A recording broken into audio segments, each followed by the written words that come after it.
Champions লিগে অঘটনের রাত, হারল Real, Bayern ও Atletico Madrid. Real মাদ্রিদকে 1-0 গোলে হারিয়ে হতবাক করেছে ফ্রান্সের ক্লাব লিলে। ইনজুরি নিয়েও কিলিয়ান এমবাপে মাঠে নেমে দলকে রক্ষা করতে পারেনি। অন্যদিকে চ্যাম্পিয়ন্স লিগের বড় দল হয়ে ওঠা অ্যাটলেটিকো মাদ্রিদকে 4-0 গোলের বড় ব্যবধানে উড়িয়ে দিয়েছে ডি মারিয়ার পর্তুগিজ ক্লাব বেনিফিকা। অঘটনের শিকার হয়েছেন বায়ার্ন মিউনিখে। 9 গোলের জয়ে চ্যাম্পিয়ন্স লিগ শুরু করা জার্মান ক্লাবটি অ্যাওয়ে ম্যাচে 1-0 গোলে হেরেছে অ্যাস্টন ভিলার কাছে। বুধবার রাতের ম্যাচে লিলের বিপক্ষে এনরিককে শুরুর একাদশে রাখেন রিয়াল কোচ কার্লো আনচেলোতি। ইনজুরি থেকে ফেরে কামাভিঙ্গাকে খেলার সুযোগ করে দেন তিনি, কিন্তু প্রথমার্ধের যোগ করার সময় পেনাল্টি থেকে গোল খেয়ে পিছিয়ে পড়ে লস ব্লাঙ্কোসরা। দ্বিতীয়ার্ধের 57 মিনিটে ইনজুরিতে পড়া কিলিয়ান এমবাপেকে মাঠে নামান coach Carlo Ancelotti. Luka Modric, Arda গুলারকে নামিয়েও ম্যাচের সমতায় করতে পারেননি সর্বশেষ আসরের চ্যাম্পিয়ন্স লিগ জয়ী রিয়াল মাদ্রিদ। গোলের লক্ষ্যে 6টি শট নিলেও জালে পাঠাতে পারেনি বল। ম্যাচ শেষে কোচ কার্লো আনচেলোতি স্বীকার করেছেন হারের সমালোচনা তাদের প্রাপ্য।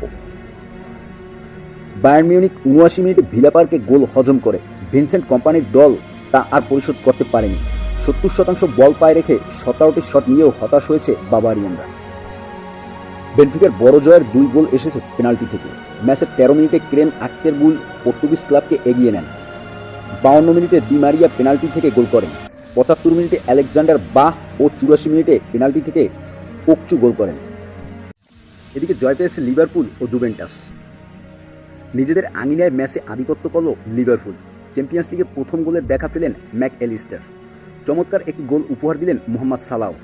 বোলোনিয়াকে হারিয়ে শতভাগ জয়ের ধারা ধরে রাখল লিভারপুল।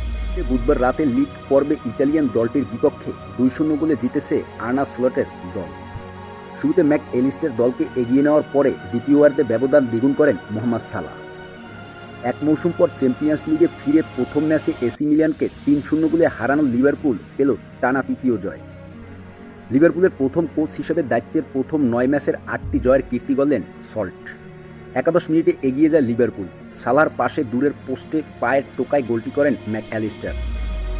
আর্জেন্টিনার হয়ে আগেই বিশ্বকাপ ও কোপা আমেরিকা জেতা এই মিডফিল্ডার চ্যাম্পিয়ন্স লিগে নিজের দ্বিতীয় ম্যাচে প্রথম গোলের দেখা পেলেন। 30 মিনিটে সমতায় ফিরতে পারত বোলোনিয়া।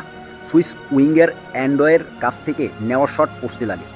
পরের মিনিটে কাসপারের আরবান ক্রিস্ট শট ঝাঁপিয়ে ব্যর্থ করে দেন লিভারপুল গোলরক্ষক অ্যালিসন বেকার। প্রথমার্ধের মতো অতটা দাপটে দ্বিতীয়ার্ধে দেখাতে পারেনি লিভারপুল, তবে 75 মিনিটে সালাহর দুর্দান্ত গোলে ঠিকই ব্যবধান দ্বিগুণ করে ফেলেন তারা।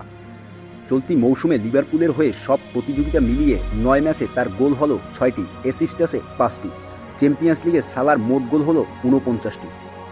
আরও 6 দলের সঙ্গে সমান 6 পয়েন্ট লিভারপুলের। গোল ব্যবধানের হিসেবে পঞ্চম স্থানে আছে তারা। এদিকে নাটকীয় জয় পেয়েছে জুভেন্টাস। জার্মান ক্লাব লাইপজিগের বিপক্ষে 3-2 গোলের ব্যবধানে জয় পায় ইতালিয়ান এই ক্লাবটি। ম্যাচের 6 মিনিটের মাথায় চোট নিয়ে মাঠ ছাড়েন জুভেন্টাস অধিনায়ক গ্লেসন বেমার। এরপরে ম্যাচের 12 মিনিটের মাথায় চোট নিয়ে মাঠ ছাড়েন আরেক জুভেন্টাস মিডফিল্ডার নিকো গঞ্জালেস। ম্যাচের 30 মিনিটে বেঞ্জামিন সোস্কোর গোলে পিছিয়ে পড়ে জুভেন্টাস। 50 মিনিটে ম্যাচে সমতায় আনেন জুভেন্টাসের দুশান ব্লেহোভিচ।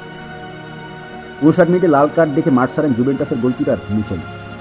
65 মিনিটে সোস্কো প্লান্টি থেকে গোল করলে জুভেন্টাস 2-1 ব্যবধানে পিছিয়ে পড়ে।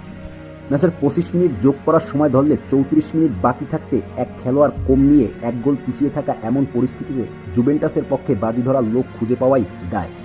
কিন্তু এরপর সার্বিয়ান স্ট্রাইকার দুশান আর বদলি নামা ফ্রান্সিসকো যা করেছেন তাতে লাইপজিগে নেমে এসেছে রাজ্যের নীরবতা।